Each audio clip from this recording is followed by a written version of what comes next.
Moving forward, come to the next question, question number 8. To perform bleeding time. अब bleeding time हमें कैसे perform करना है? सबसे पहला हमें क्या चाहिए होगा? एक बीपी कफ चाहिए होगा, एक लिंसेट चाहिए होगा, एक फिल्टर पेपर चाहिए होगा या स्टॉप वॉच चाहिए होगा। उसके बाद एंटीसेप्टिक चाहिए होगा और ग्लव्स चाहिए होगा। इसमें अगेन मैंने आपको पिछली क्लास में भी बताया था कि जो आपको ब्लीडिंग टाइम कैलकुलेट कैसे करना है, मैं आपको एक बार दोबारा से बताता हूं।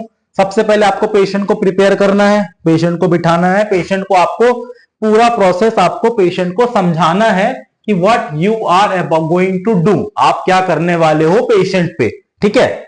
उसके बाद आता है अब जो पेशेंट आया है, आपने पेशेंट को बिठाया, बिठाने के बाद पेशेंट पे एक बीपी कफ लगाया और बीपी कफ को आपने इन्फ्लेट किया 40 mm पर एचजी। आपने यहां पे बीपी कफ लगाया अपर आर्म पे, आपने इसको फुलाया, यहां पे प्रेशर बना यहां से। फिर उसके बाद आपने जो इस एरिया पे, जिस भी एरिया पे आपको सैंपल कलेक्ट करना है, उस एरिया को आपने अल्कोहल स्वैब से क्लीन किया और क्लीन करने के बाद आपने इंसिजन लगाया लिंसेट की हेल्प से। एक छोटा सा इंसिजन आपने वहां पे लगा दिया, ठीक है। अब इंसिजन लगाने के बाद क्या होगा?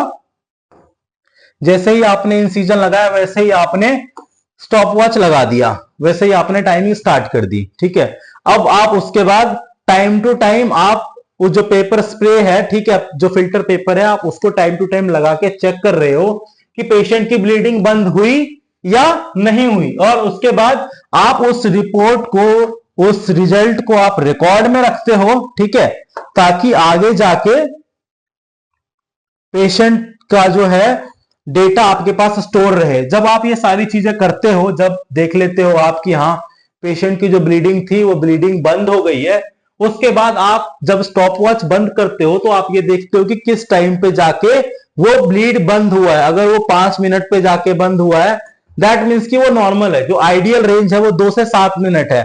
अगर 7 मिनट से ज्यादा ले रहा है, 10 मिनट ले रहा है, 12 मिनट ले रहा है, तो उस केस में पेशेंट को प्रॉब्लम है। पेशेंट को इमीडिएटली डॉक्टर के पास जाके मिलना चाहिए।